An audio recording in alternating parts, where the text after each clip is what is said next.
Ayatollah Ali খামেনির শেষ বিদায় ইরানে লাখো মানুষের ঢল। কাল মরদেহ নেওয়া হবে ইরানে। তুরস্কে চলছে ন্যাটোর 2 দিনের শীর্ষ সম্মেলন। প্রতিরক্ষা ব্যয় বাড়াতে ট্রাম্পের চাপের মুখে মিত্ররা।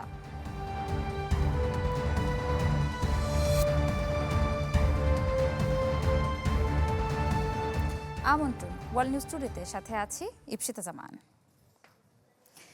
ইরানের প্রয়াত সর্বোচ্চ ধর্মীয় নেতা আয়াতুল্লাহ আলী খামেনির বিদায়ে শিয়াদের পবিত্র শহর কোমে মানুষের ঢল নেমেছে। এতে অংশ নিয়েছেন লাখো মানুষ। কাল খামেনির মরদেহ নেওয়া হবে ইরাকে। নাজাফ ও কারবালা শহরেও হবে জানাজা ও শোকযাত্রা।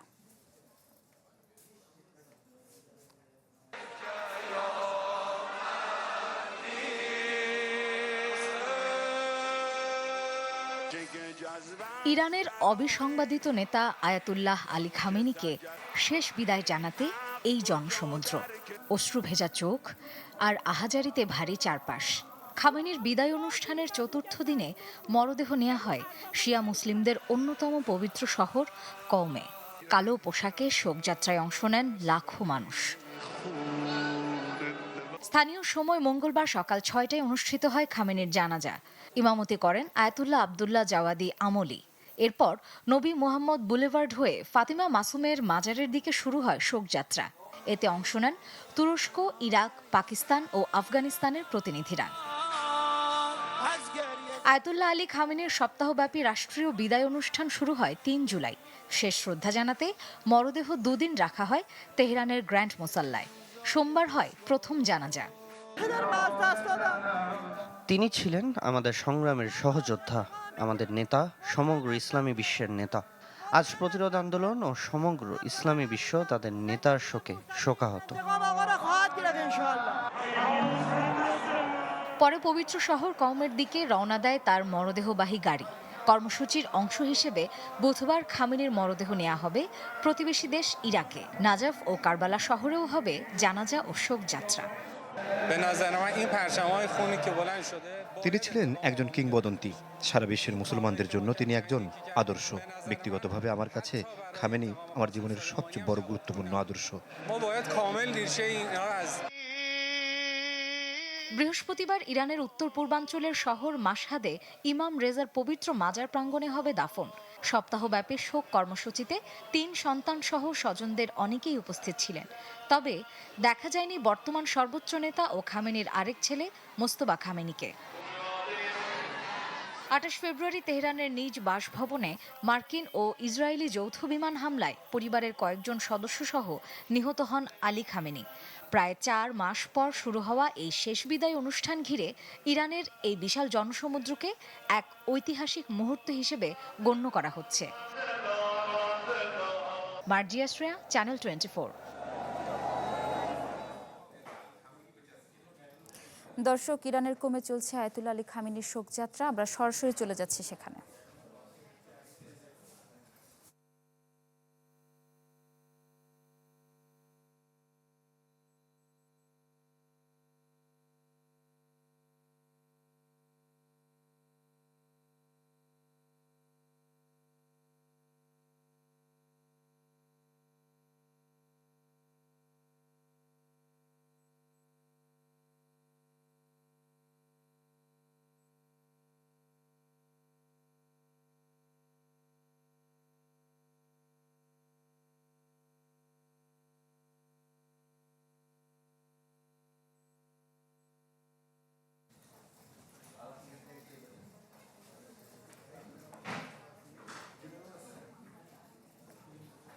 দর্শক, আয়াতুল্লাহ আলী খামেনির শোকযাত্রা চলছে ইরানের কোমে। আমরা সরাসরি যুক্ত ছিলাম সেখানে।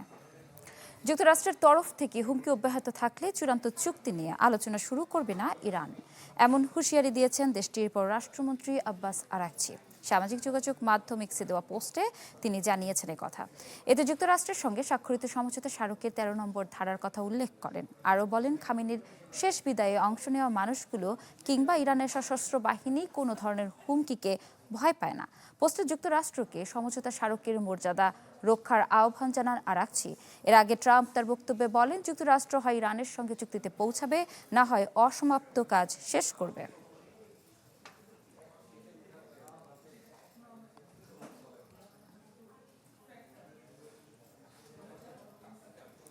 প্রয়াত সর্বোচ্চ নেতা আলী খামেনির জানাজায় ৭০টির বেশি দেশের প্রতিনিধির উপস্থিতি বিশ্বমঞ্চে সম্পর্ক উন্নয়নের বড় সুযোগ হিসেবে দেখছে ইরান। জোরদার করছে নিজেদের কৌশলগত অবস্থানও, যার অংশ হিসেবে মিত্র দেশগুলোর জন্য হরমুজ প্রণালী ব্যবহার সহ একগুচ্ছ অর্থনৈতিক ও বাণিজ্যিক সুবিধার ঘোষণা দেশটির।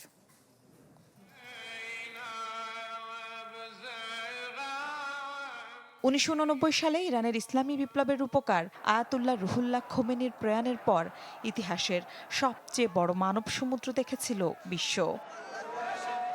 তেহরানে ৩২ কিলোমিটার দীর্ঘ পথ জুড়ে সর্বোচ্চ নেতাকে শেষ শ্রদ্ধা জানাতে সমবেত হয়েছিল ১ কোটির বেশি মানুষ, যা জায়গা করে নিয়েছিল গিনেস ওয়ার্ল্ড রেকর্ডসে।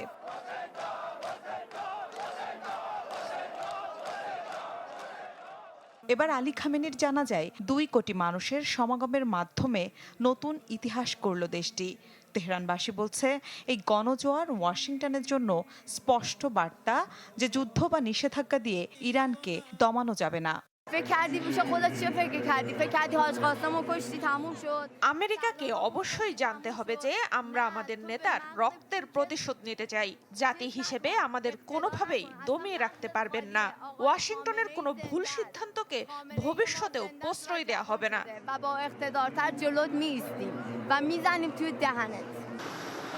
খামেনির জানাজায় অংশ নিতে ছুটে আসেন মধ্যপ্রাচ্য, এশিয়া, আফ্রিকা এবং ল্যাটিন আমেরিকা সহ ৭০টির বেশি দেশের প্রতিনিধি।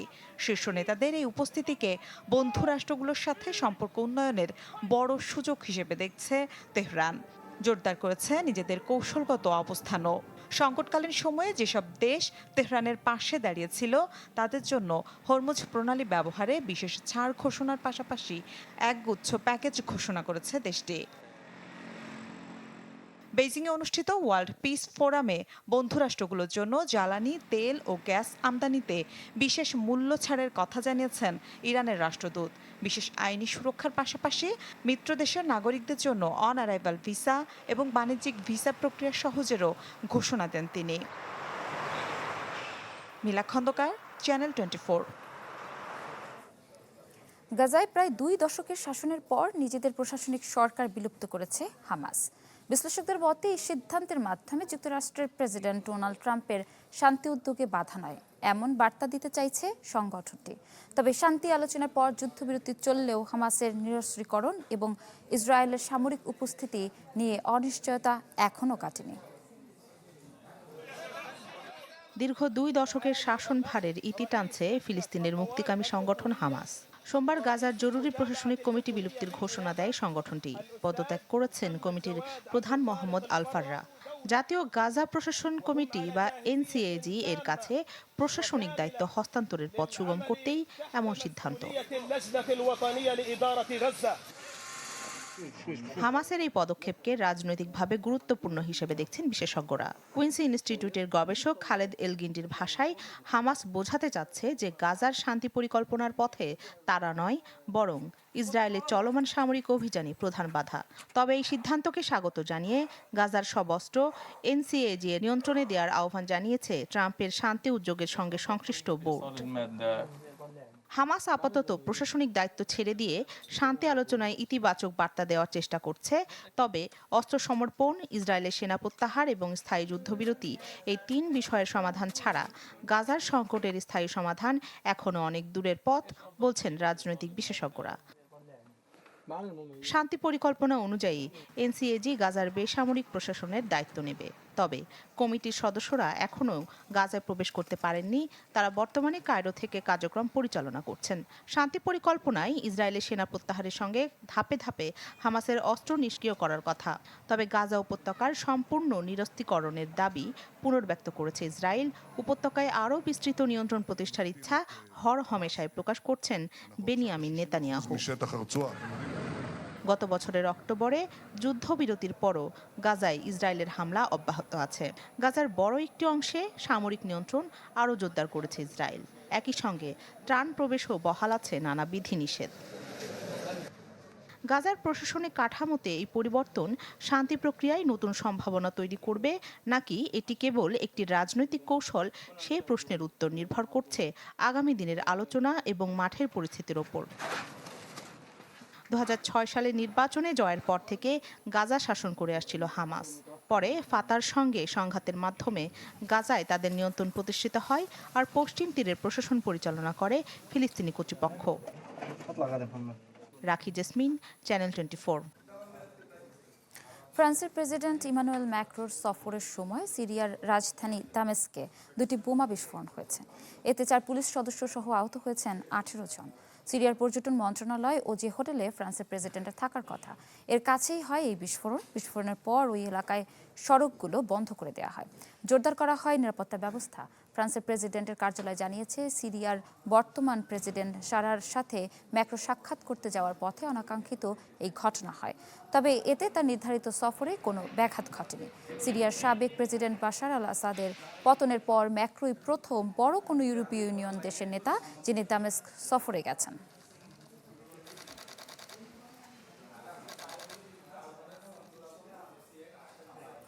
তুরস্কের রাজধানী আঙ্কারায় শুরু হয়েছে সামরিক জোট ন্যাটোর 2 দিনের অত্যন্ত গুরুত্বপূর্ণ শীর্ষ সম্মেলন। প্রতিরক্ষা খাতে বরাদ্দ বাড়াতে মার্কিন প্রেসিডেন্ট ডোনাল্ড ট্রাম্পের তীব্র চাপের মুখে পড়েছে ইউরোপীয় মিত্ররা। জিপিডির 5% সামরিক ব্যয়ের দাবিতে অনড় ট্রাম্প জার্মানির বাজেটকে হাস্যকর বলে সমালোচনা করেছেন। এদিকে রুশ হামলা মোকাবেলায় এই সম্মেলনে ইউক্রেনের জন্য রেকর্ড 7,000 কোটি ইউরোর বিশাল সামরিক সহায়তা প্যাকেজ অনুমোদনের সম্ভাবনা রয়েছে। আঙ্কারায় শুরু হয়েছে ন্যাটোর 2 দিনের শীর্ষ সম্মেলন। মঙ্গল ও বুধবার তুরস্কের রাজধানীতে আয়োজিত এই সম্মেলনে যোগ দিচ্ছেন জোটের 32 সদস্য দেশের নেতারা। প্রতিরক্ষা ব্যয় নিয়ে মার্কিন প্রেসিডেন্ট ডোনাল্ড ট্রাম্পের প্রবল চাপের মুখে এবার রেকর্ড পরিমাণ সামরিক ক্রয়ের ঘোষণা দিতে যাচ্ছে ইউরোপীয় দেশগুলো। সম্মেলনের পাশাপাশি এক শিল্প ফোরামে কয়েক হাজার কোটি ডলারের নতুন অস্ত্র চুক্তি উন্মোচনের কথা রয়েছে। সম্মেলনের শুরুতেই জার্মানির প্রতিরক্ষা ব্যয়কে হাস্যকর বলে মন্তব্য করেন ট্রাম্প। সেই সাথে ট্রুথ সোশ্যালে এক গ্রাফিক পোস্ট করে যুক্তরাষ্ট্র ও ফ্রান্সের ব্যয়কে ব্যঙ্গ করেন ট্রাম্প। তার এসব কর্মকাণ্ড নিয়ে ন্যাটো মহাসচিব বলেন, ট্রাম্প চান সব মিত্র দ্রুত জিডিপির 5% ব্যয়ের পথে হাঁটুক। গেল বছর হেগ সম্মেলনে সদস্য দেশগুলো 2035 সালের মধ্যে সরাসরি সামরিক খাতে 3.5% এবং নিরাপত্তা সংশ্লিষ্ট অবকাঠামোয় 1.5% ব্যয়ে সম্মত হয়েছিল। এবারের সম্মেলনে ইউক্রেনকে চলতি ও আগামী বছরে 7,000 কোটি ইউরোর সামরিক সহায়তা প্রতিশ্রুতি অনুমোদনের সম্ভাবনা রয়েছে। জোটের সদস্য না হয়েও সম্মেলনে উপস্থিত হয়েছেন ইউক্রেনের প্রেসিডেন্ট ভলোদিমির জেলেনস্কি। বুধবার ট্রাম্পের সাথে দ্বিপাক্ষিক বৈঠকে বসবেন এই নেতা। সেখানে তিনি চাইবেন অতিরিক্ত প্যাট্রিয়ট আকাশ প্রতিরক্ষা ব্যবস্থা। সোমবার কিয়েভে রুশ ড্রোন হামলায় অন্তত 11 জন নিহত হওয়ার প্রেক্ষাপটে এই সম্মেলন থেকে কিয়েভ চায় অন্তত আগামী 2 বছরের নিরবিচ্ছিন্ন সহায়তার নিশ্চয়তা। সম্মেলনে আরও যোগ দিচ্ছেন দক্ষিণ কোরিয়ার president Lee Jae Miyong. Australia, Japan, নিউজিল্যান্ডের পাশাপাশি ইরান যুদ্ধে ক্ষতিগ্রস্ত বাহরাইন, কুয়েত, কাতার ও সংযুক্ত আরব আমিরাত পাঠাচ্ছে মন্ত্রী পর্যায়ের প্রতিনিধি। সিরিয়ার প্রেসিডেন্ট আহমেদ আল সারা সম্মেলনে না থাকলেও আঙ্কারায় ট্রাম্পের সাথে আলাদা বৈঠক করবেন। গ্রিনল্যান্ড দখলের হুমকি, ইউরোপকে না জানিয়ে ইরানে হামলা এবং স্টারমার, মেলোনি ও কার্নির সাথে বিরোধে গেল 6 মাসে মিত্রদের সঙ্গে ট্রাম্পের সম্পর্ক ঠেকেছে তলানিতে। ইউরোপ থেকে যুদ্ধবিমান, ডেস্ট্রয়ার ও সাবমেরিন পর্যায়ক্রমে প্রত্যাহারের ঘোষণা দিয়েছে ওয়াশিংটন। কমছে 1/3 F-15 ও X-16 যুদ্ধবিমান। তবে প্রায় 1400 সফরসঙ্গী নিয়ে ট্রাম্পের উপস্থিতিকে স্বস্তি হিসেবেই দেখছেন কূটনীতিকরা। আশ্বাস চৌধুরী, চ্যানেল 24। জাতিসংঘ মিশনে বাংলাদেশি শান্তিরক্ষীর সংখ্যা বাড়াতে আহ্বান জানিয়েছেন স্বরাষ্ট্রমন্ত্রী সালাউদ্দিন আহমদ। স্থানীয় সময় সোমবার নিউ ইয়র্কে জাতিসংঘের 2 জন আন্ডার সেক্রেটারি জেনারেলের সঙ্গে পৃথক বৈঠকে বাংলাদেশের দীর্ঘদিনের শান্তিরক্ষা অবদান, পেশাগত সক্ষমতা এবং ভবিষ্যৎ প্রস্তুতির কথা তুলে ধরে এ আহ্বান জানান তিনি। বাংলাদেশি শান্তিরক্ষী ও পুলিশ সদস্যদের অধিকতর মোতায়েন, বাংলাদেশি কর্মকর্তাদের জন্য আরও নেতৃত্বস্থানীয় পদে নিয়োগ এবং বিশেষায়িত পুলিশ ইউনিট পাঠানোর ক্ষেত্রে জোরালো জাতিসংঘ সমর্থন কামনা করেন স্বরাষ্ট্রমন্ত্রী সালাউদ্দিন আহমদ। জাতিসংঘের সদর দপ্তরে অনুষ্ঠিতব্য 5ম জাতিসংঘ পুলিশ প্রধানদের সম্মেলন বা UN কপস 2026-এ অংশ নিতে যুক্তরাষ্ট্রের নিউ ইয়র্কে গেছেন স্বরাষ্ট্রমন্ত্রী সালাউদ্দিন আহমদ। তিনি 5 সদস্যের বাংলাদেশ প্রতিনিধি দলের নেতৃত্ব দিচ্ছেন এবং আগামী 12 জুলাই তার দেশে ফেরার কথা রয়েছে।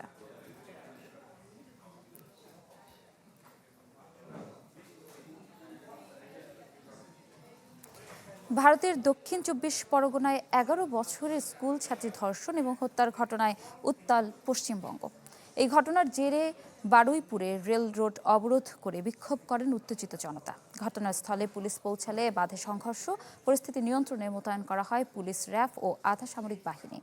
এদিকে সাবেক মুখ্যমন্ত্রী মমতা বন্দ্যোপাধ্যায় বারুইপুর যাওয়ার চেষ্টা করলে তাকে বাধা দেওয়ার অভিযোগ আনা হয় শুভেন্দু সরকারের বিরুদ্ধে। শনিবার বিকেল থেকে নিখোঁজ ছিলেন ১১ বছর বয়সী ওই স্কুল ছাত্রী। পরে বাড়ি থেকে দূরে পুকুরে বস্তাবন্দি লাশ উদ্ধার করা হয় তার। তদন্তকারীরা বলছে ধর্ষণের পর শ্বাসরোধ করে হত্যা করা হয় শিশুটিকে।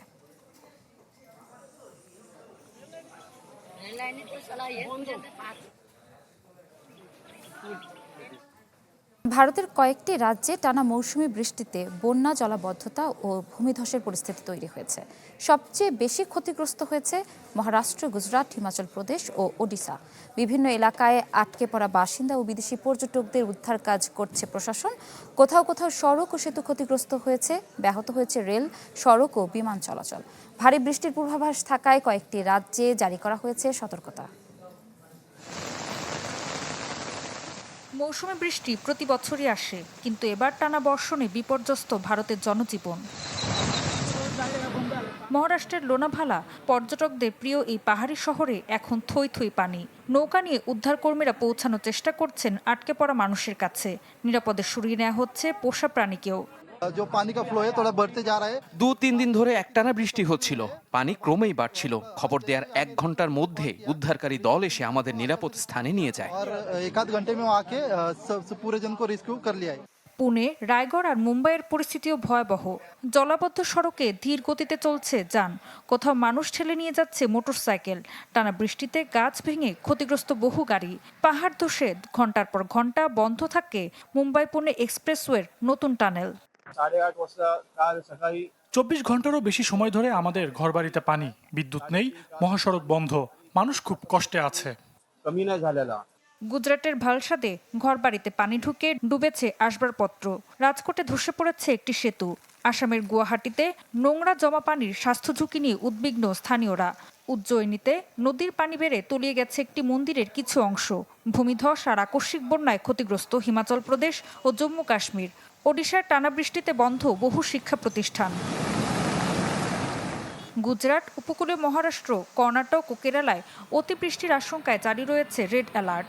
কোথাও কোথাও ২৪ ঘন্টায় ২৪ সেন্টিমিটার পর্যন্ত বৃষ্টিপাত হতে পারে বলে সতর্ক করেছে কর্তৃপক্ষ। সরকারি হিসাবে চলতি মৌসুমি বৃষ্টিতে মহারাষ্ট্র, হিমাচল প্রদেশ ও ওড়িশা সহ বিভিন্ন রাজ্যে বেশ কয়েকজনের মৃত্যু হয়েছে। ৫ শতাধিক মানুষকে সরিয়ে নেওয়া হয়েছে নিরাপদ স্থানে। ঋতু সাহা, চ্যানেল 24। ভূমিকম্পে ক্ষতিগ্রস্ত ভেনেজুয়েলার জন্য চীনের পাঠানো ত্রাণের প্রথম চালান সাইমন বলিভার আন্তর্জাতিক বিমানবন্দরে পৌঁছেছে। গ্রহণ করেন ভেনেজুয়েলার পররাষ্ট্রমন্ত্রী ও চীনের রাষ্ট্রদূত। চালানে ২০টি বিদ্যুৎ জেনারেটর, ৮টি পানি বিশুদ্ধকরণ যান, ২০০ জীবাণুনাশক ইউনিট, ২০০ সেট সৌর আলোর সরঞ্জাম, ১,৭০০-র বেশি তাঁবু এবং ৬,৭০০-র বেশি কম্বল আছে।